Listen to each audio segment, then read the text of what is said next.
If you ever want to become a YouTuber, one of the first things you'll learn is how to establish your niche. It's important for a content creator to start off making content for a small demographic so that they have a foundation for their audience before they start growing their channel. However, not all niches are created equal. Some communities are too big and oversaturated for small YouTubers to make a splash in. You often find this with new Minecraft channels on YouTube or just chatting streamers on Twitch. On the other hand, some niches are just too small, not having enough people within them to be a strong enough base for new creators to make an audience from. Starting a channel in either of these situations isn't impossible, it's just much more difficult. If you want to give your channel the best shot at hitting it big early, you have to find a community with a high supply of watchers and a high demand for the content that you're creating. And this is why so many famous creators got their start with Team Fortress 2. TF2 is something of a perfect storm for YouTubers. It's a fast-paced shooter with a tight-knit community that's been around for years and has widespread mainstream appeal. Yet it isn't nearly as oversaturated as many other games with those characteristics. This has led to many prominent YouTubers getting their start as TF2bers before branching out into greener pastures later in their career. In many ways, Team Fortress 2 is the perfect starting point for YouTubers, a tried-and-true method to get an audience as quickly as possible. However, this level of success doesn't come without its downsides. You see, making TF2 content on YouTube is something of a deal with the devil, a contract that many creators sign without ever realizing it until it's too late. The agreement is simple. The YouTuber gets a good shot at a successful career, and a league of viewers who will watch their content as long as they keep uploading it. But in exchange, the YouTuber is forbidden from ever making successful content about any other topic. As each TF2 video is uploaded, the walls around their channel grow higher and higher, eventually encapsulating the creator completely. They are now trapped in the TF2 bubble. The bubble may seem completely impenetrable from the inside. However, a select few creators have found a loophole in the devil's agreement, a way to escape the trap that so many YouTubers have fallen into before and since. Today I'm going to tell the stories of 4 creators, and how each of them overcame the infamous TF2 bubble.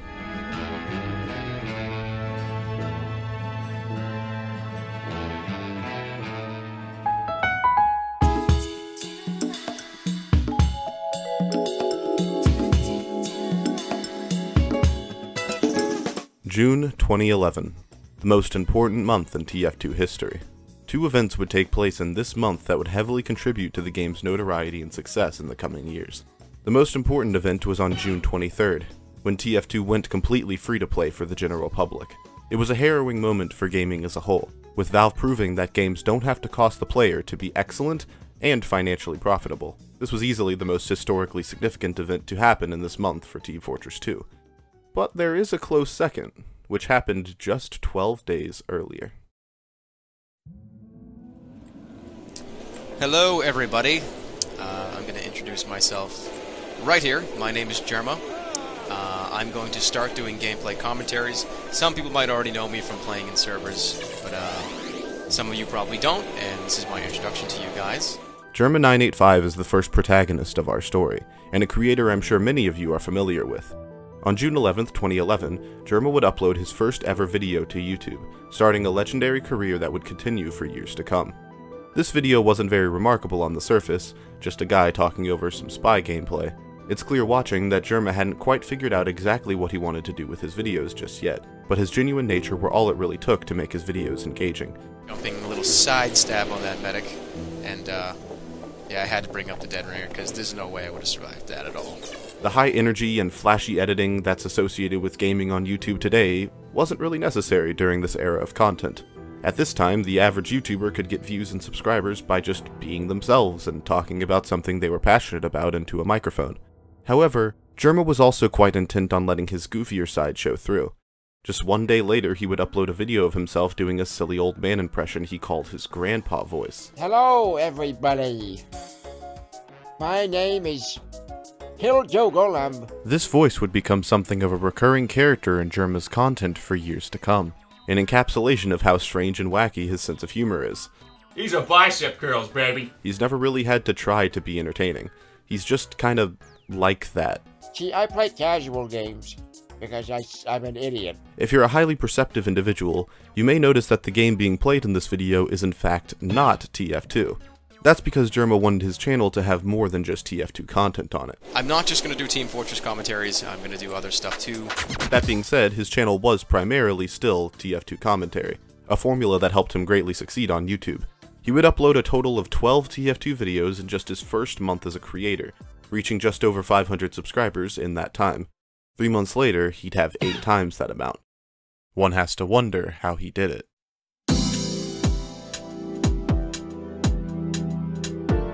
An interesting thing to note about Jerma's earliest content is how low-key and casual it was. Even though Jerma was obviously an upbeat and happy-go-lucky kind of guy, it never seemed like he was playing it up for the camera or putting on a character. I just can't use it. Hey, what's going on, Spy? How are you? I'm good, thanks. This quality made Jerma very easy for people to get attached to. Viewers would initially click on his videos because of TF2, but leave them feeling like they were friends with the person behind the microphone. This aspect of Jerma's content is one that would stick with him for years to come. Jerma would continue uploading multiple TF2 videos a week up until the end of 2011. In December, he'd start heavily experimenting with content outside of TF2, starting with a short-lived Minecraft series called JermaCraft. From this point onward, Jerma would attempt to establish himself as more of a variety channel, uploading videos on a wide selection of games outside of TF2. However, based on what we can see today, it's clear that the TF2 videos were still what garnered the most views. There were some exceptions, of course. Jerma's GTA 4 multiplayer series was doing comparable numbers, but there was nothing as consistent as old reliable Team Fortress 2. Whether he had realized it or not, Jerma had become patient zero for the TF2 bubble, the first inhabitant of many to come. The success of his videos, for now, was more or less contingent on how much he uploaded content about Team Fortress 2. For Jerma, however, this wasn't that big of a deal. He was never doing this for the money, anyways. The second thing, and probably the most important thing of this entire video, is when you start a YouTube channel, money cannot be the thing you're doing it for. Jerma would continue churning out video after video for the next year, never really changing his format. He'd keep playing TF2, as well as several other games, while trying to be as entertaining as possible. Nothing notable would really happen for Jerma. That is, until a very special day in March of 2013. Where Jerma would release his first video collaborating with a certain other, more popular YouTuber, the second protagonist of our story, Stare.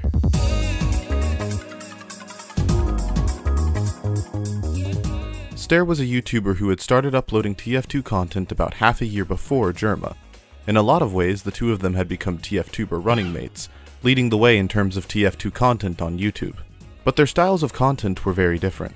While Jerma was more focused on being down-to-earth and entertaining, Stare elected to primarily focus his content on getting better at the game. His first couple videos were still commentary, but they were geared towards information, meant to help first-time players learn and improve at various skills. I was saying that it is important to know which class to play when, and for other games, like knowing not to use an SMG in a very wide open map. It's just a very basic decision. This discrepancy allowed for them to occupy two separate parts of the TF2 space on YouTube. Their careers were parallel, always adjacent, but never crossing paths. Until this moment. My name is Jerma, and this is my YouTube channel, and I'm playing with Star. He's a fun friend. From this point onward, Jerma and Star would become something of a dynamic duo in the TF2 community. Even today, people often can't resist bringing one name up without the others following shortly after. This content really seemed to stick with people, with these decade-old videos still being returned to by thousands today. It's clear that Jerma and Star had found something special in their chemistry, which led to them making several more collaboration videos on Jerma's channel over the course of the next several months. Jerma would see tremendous growth from these collaborations, as well as his consistency with putting out content. He wouldn't go more than 3 days without uploading a gameplay commentary, which made him something of a mystery box when it came to uploads. Part of the fun of Jerma's channel was that viewers never knew exactly what they were getting, a trait that was in stark contrast to Stare's content. One of the key differentiators between Stare and Jerma was that Stare's videos were much more fixated on TF2 exclusively. Though Stare would occasionally upload videos about other games, about 90% of his videos were entirely about Team Fortress 2. This aspect of Stare's content wasn't bad by any means, but it meant that there was a much narrower expectation for Stare than for Jerma. While Jerma had established himself early on as more of a variety creator, Stare had attracted an audience of people who watched him almost exclusively for Team Fortress 2. This fact is important, and it will return later in our story. In May 2013, Jerma would reach 100,000 subscribers, a milestone that Jerma took in stride as he continued working on his videos. He had made a job out of being himself in front of a digital audience, inside of a theater built off of his own humor and individuality. Meanwhile, Stare was constantly upping the production quality of his videos, adding a level of polish that hadn't been seen in TF2 content at the time. In many ways, Stare set the stage for the kind of TF2 content that many people consume today. High-tier, well-edited, and entertaining analysis about the game. Over the next 2 years, Jerma and Star would continue putting out content, collaborating with each other regularly. During this period, many other prominent TF2bers would start their careers, such as Muselk and Uncle Dane, both of which being inspired by the works of Jerma and Stare. It seemed like they would continue to be the forefathers of TF2 content on YouTube, while a new era of creators rose up and helped support the game as it continued receiving updates. But suddenly, in fall of 2015, the strangest thing happened. First, Jerma uploaded a video titled TF2 Rapid Fire Update Video on September 16th, 2015. Unbeknownst to his viewers, and perhaps even Jerma himself, this would be the last TF2 video Jerma would ever upload onto his main channel. In classic Jerma fashion, it didn't seem like this was at all the plan for him and his content. Aliens are coming to TF2. This is a UFO update or something that's coming. Invasion? I have no idea. It's likely that, as with several more creators after him, he had simply grown burnt out with TF2 after so many years of making content for the game. And so, on a whim, he simply stopped playing. Weirdly enough, Jerma at this point didn't really have to escape the TF2 bubble. He simply waltzed through its walls and out into the rest of his career. Unlike what you might expect, his next video would become his best performing video of all time, establishing at this point that he had grown past the confines of TF2's supposed walls. His community wasn't comprised of TF2 players anymore. They were all Jerma fans now, first and foremost, and they'd watch any game he'd play as long as it was him who was playing it. Jerma's key to escaping the bubble was to make entertaining content where he was the focus, rather than the game he was playing. Wow, what a neat and tidy way to close a chapter in someone's journey. Man, I wonder how Stare's doing. I think I've done it. I think I have sentries everywhere on this map. Why wouldn't there be a sentry there? Silly mods! The rest of the world goes to hell. Is he revved up or not? I can't tell. I'm lost. I seriously have no idea what to do. Throughout 2014 and 2015, Stare was going through something of a metamorphosis. He had continued making TF2 live commentaries, growing more and more disappointed with the state of his content. He kept wanting to make better videos, and felt as if the current format he was using for his videos was restraining him. Eventually, Team Fortress 2 live commentaries became shallow and disappointing and unfulfilling. I just didn't want to do it anymore. It was as if he could suddenly see the reflection in the clear walls surrounding his channels, realizing that he was truly trapped with nowhere to go. However, unlike Jerma, Stare didn't have an obvious path of escape out of the trap his channel had been put in. He had stuck to making TF2 content for so long that that's all his audience wanted. This put pressure on Stare. Pressure that would build and build as the months went by. Over time, it became increasingly obvious that Stare was growing tired of making the content people wanted from him. Content he felt was of low quality. As a result, Stare's frustration would boil over into his videos, resulting in several confused comments from people wondering why their favorite creator was acting so strangely. Stare was beginning to develop a reputation as a passive-aggressive complainer in the eyes of many people in the TF2 community. A reputation that would echo in Stare's mind until he finally had enough. On October 9th, 2015, Stare would also upload a video regarding his departure from Team Fortress 2, entitled TF2 Washed Up YouTuber. Unlike Jerma, it was very clear what Stare's intent was with this video. It wasn't pretty, it wasn't kind, and it wasn't civil. This video was an airing of the grievances that Stare had with his state as a TF2ber. An ugly breakup song written in bitter tears. I have no known talent. I'm in jail now. It's only 2 minutes and 31 seconds, and yet it perfectly conveyed all of the malice and anger that comes with being stuck making the same videos over and over again. With this video, Stare didn't escape the TF2 bubble. He popped it. Several years later, Stare would upload an incredibly emotional video where he explained the context behind all of his actions and the way that his content had turned out. He explained the extent to which he had felt harassed and targeted by the TF2 community, showing many of the disheartening messages he was forced to endure even after popping the bubble. The TF2 community's tight-knit nature results in YouTubers being placed on the highest of pedestals, unable to step down for fear of being attacked by the supporters who hold them in such high esteem. Stir's story shows that the TF2 bubble is a dangerous place to be in. If you're too entrenched within it, it's almost impossible to escape with your reputation intact. The tales of Jerma and Stir both taught valuable lessons about how the TF2 bubble operates, as well as the dangers and stressors that come with being trapped inside its opalescent walls. And these lessons would be put to good use by another notable creator, the third protagonist of our story, and one that's been watching from the shadows this whole time. rtgame is a creator most of you are probably familiar with for his insane challenge videos and absurd gaming content. But what you might not know is that he actually got his first taste of success making Team Fortress 2 videos. So there's an awful lot of stuff that's actually going on, and there's a low difficulty curve as well for Engineer. Now TF2 wasn't the only content rtgame was making early on, as the oldest video on his channel is actually the start of a Terraria Let's Play, of all things. However, TF2 was the vast majority of rtgame's content early on in his YouTube journey. 6 years down the line, this would lead to the video that kickstarted his modern-day career. A silly satirical video poking fun at Uncle Dane that was released on April 1st, 2017. This video would become the catalyst for rtgame's future success and eventual escape from the TF2 bubble, but that prosperous reality wasn't in sight just yet. At this time, the channel's identity was entirely shackled to Team Fortress 2. Nearly every single video rtgame would release from April of 2017 to June of 2018 would be entirely about TF2. Throughout this period in the channel's life, there was absolutely no attempt to branch out or experiment with other games. That didn't stop people from consuming and enjoying rtgame's content, though. It was always well polished and interesting, a style that had been clearly formed from watching the many TF-tubers that came before, but had taken on a comedic style all on its own. By using this weapon exclusively, you can avoid the dreaded sensation of trying something new with your life, because change is bad. It seemed that TF2 had become rtgame's domain of choice, and he was extremely comfortable making content for the game he clearly enjoyed a lot. Any onlooker would have assumed that rtgame was going to be a TF-tuber for the rest of his time on YouTube. But a creator's destiny is never set in stone. On May 27th, 2018, rtgame would make an update video discussing a future shift in his content.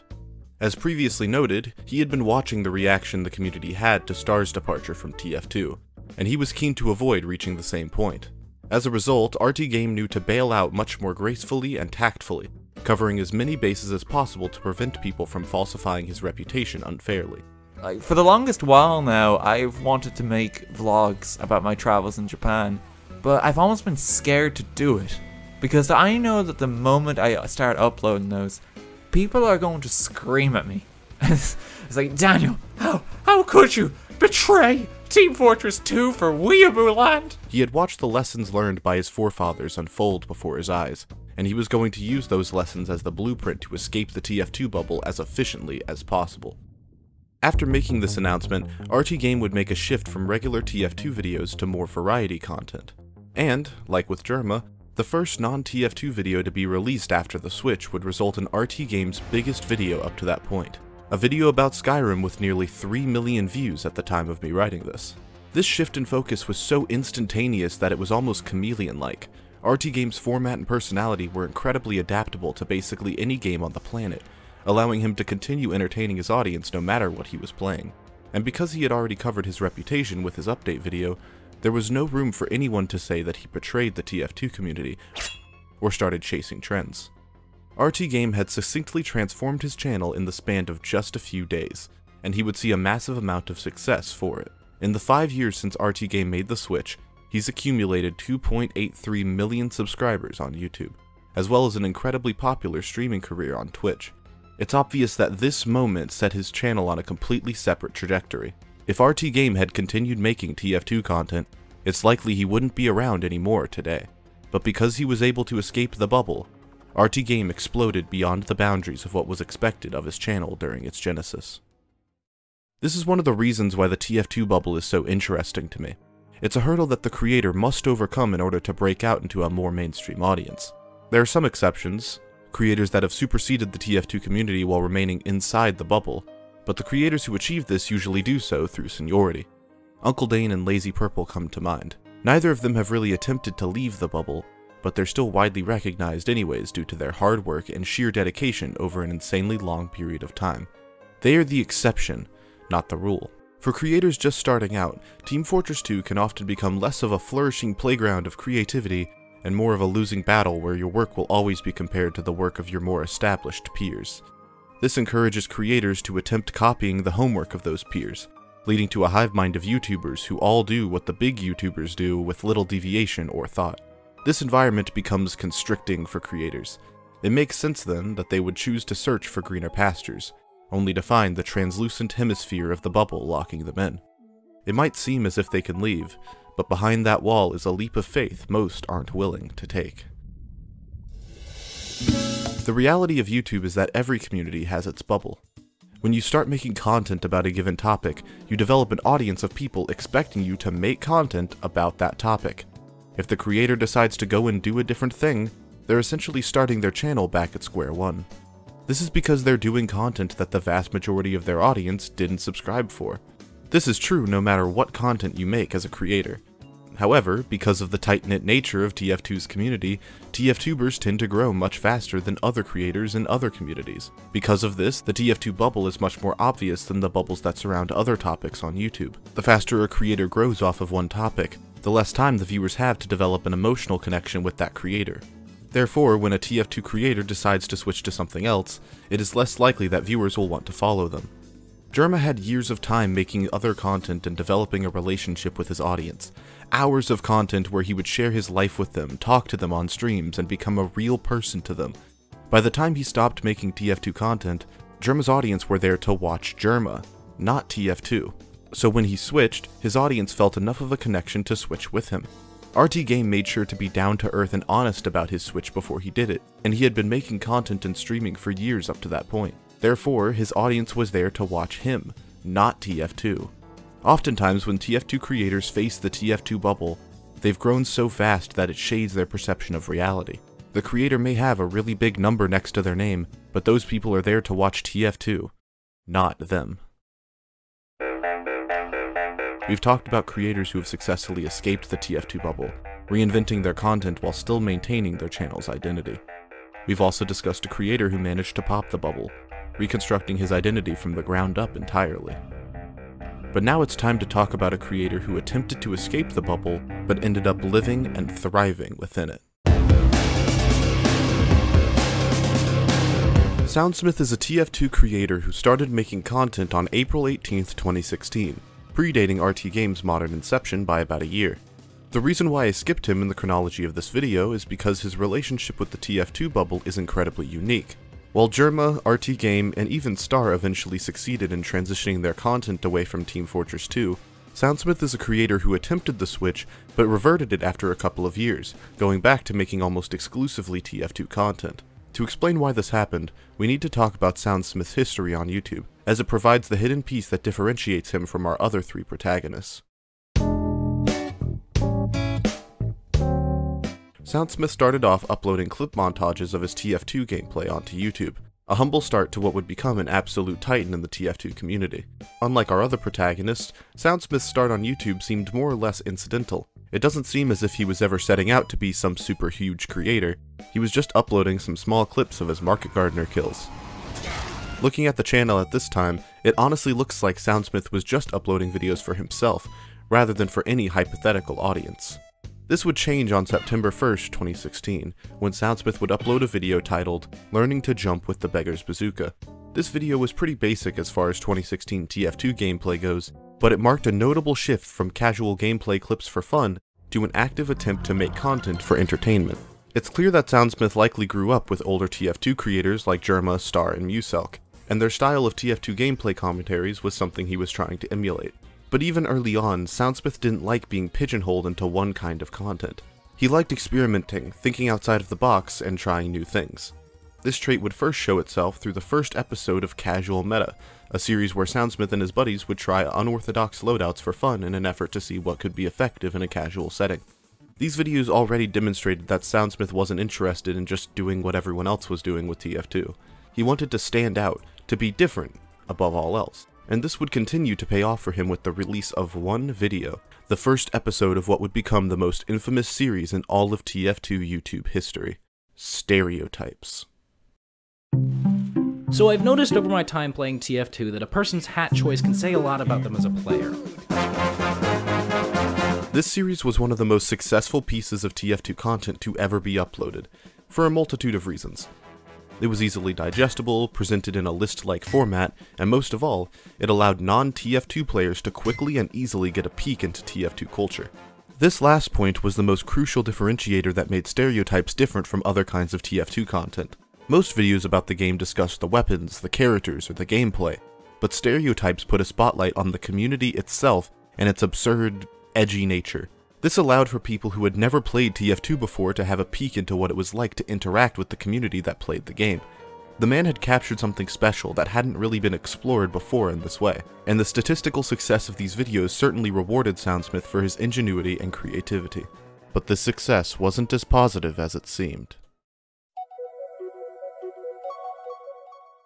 Soundsmith uploaded the next episode of Stereotypes on October 3rd, 2016, a video with over 2 million views at the time of me writing this. Just a day later, he uploaded a video thanking his audience for reaching 10,000 subscribers, a video with less than 10,000 views. This disparity is what would define Soundsmith's career for years to come. He had reached an incredible YouTube milestone in record time, but people weren't nearly as interested in hearing him talk about it. It's the unfortunate truth of making it big on YouTube in a short period of time.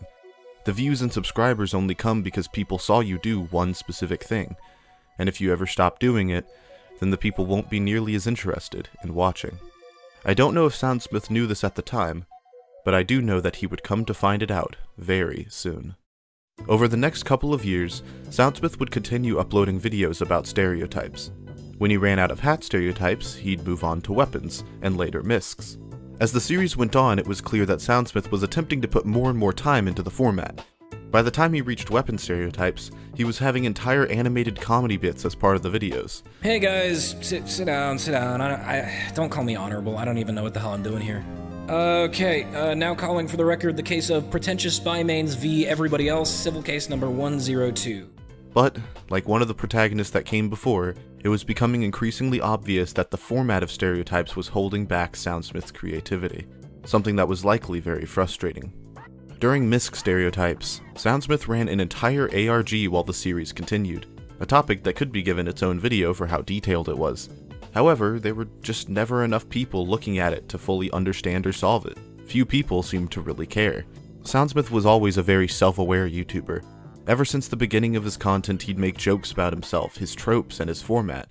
So, I'm gonna put some surf gameplay in the background of this video because that's totally original. Nobody's ever done that before. At times, it almost seemed like he saw himself as a stereotype, the premier example of a YouTuber who had found what had worked and was intent on repeating it over and over and over and over again. It wasn't until the third series of Stereotypes when Soundsmith started experimenting with other games and other kinds of content. But by this point, he was so far in that rebuilding a new audience around different games seemed almost futile. The reality was that Soundsmith was probably trapped inside of the TF2 bubble faster than anyone else had ever been. He'd regularly upload videos of his own music, gameplay montages of other games, or just videos of himself giving his thoughts on things, but at this point it was to no avail. Soundsmith was a TF2ber, and he was going to have to accept that unless he desired to start from square one. But as we've established before, Soundsmith wasn't content with staying in one creative place for very long. If he had been trapped in the TF2 bubble, he was going to turn it into his own personal utopia. On May 10th, 2018, in the midst of his final round of Stereotypes, Soundsmith would exercise his creativity to make the first video in a series that would come to define Soundsmith's channel as this chapter came to a close. The series was called A Man's Guide. These videos were essentially the final form of the TF2 weapon reviews that had become so popular in years prior. Soundsmith wouldn't really start flexing his creative muscles fully until the third installment about the Big Earner, as he entered something of a creative slump between 2018 and 2020. But once he finally got his footing, it was clear that Soundsmith had once again found something special. However, this time there was something different. Soundsmith had invented a format where he could basically do whatever he wanted, putting as much effort as possible into each of the videos of the series to make something spectacular. The release of A Man's Guide to the Big Earner marks a turning point in Soundsmith's career, a point of acceptance. It's clear today that he's more or less given up on trying to escape the bubble of TF2, as long as he can be one of the most creative TF-tubers on the platform. So continues the story of our final protagonist, the only one still playing TF2, after all the others have left.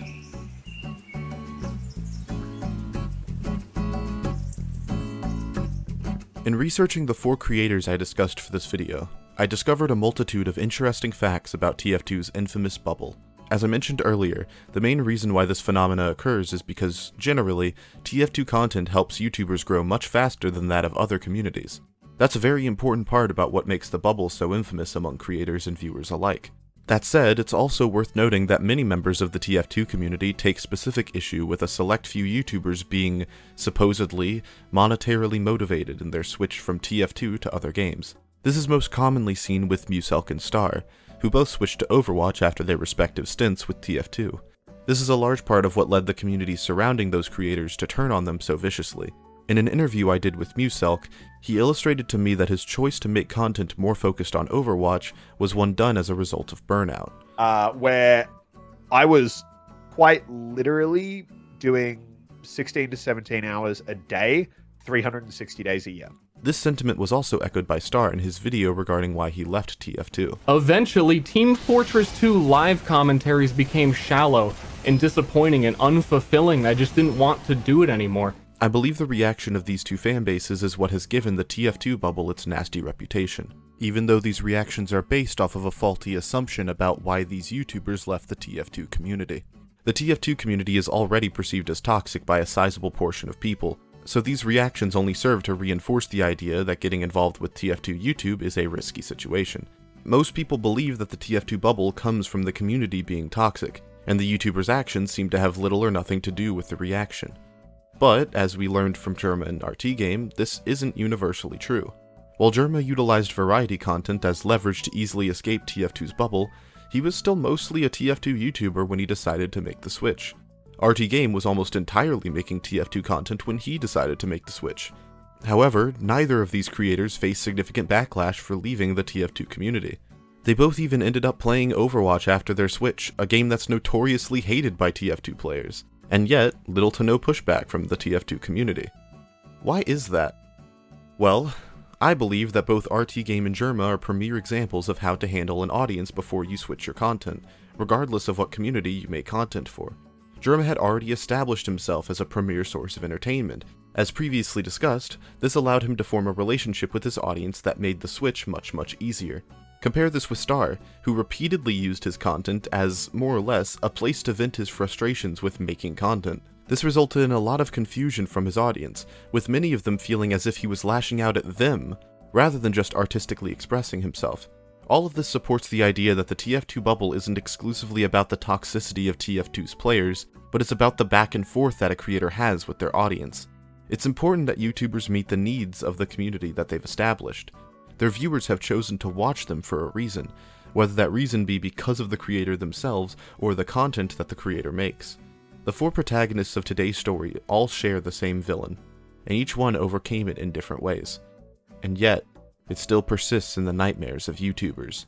Perhaps one day people will realize that the bubble only exists in the minds of the creators who fear it, and all it takes is one small step past the walls, and the bubble will burst.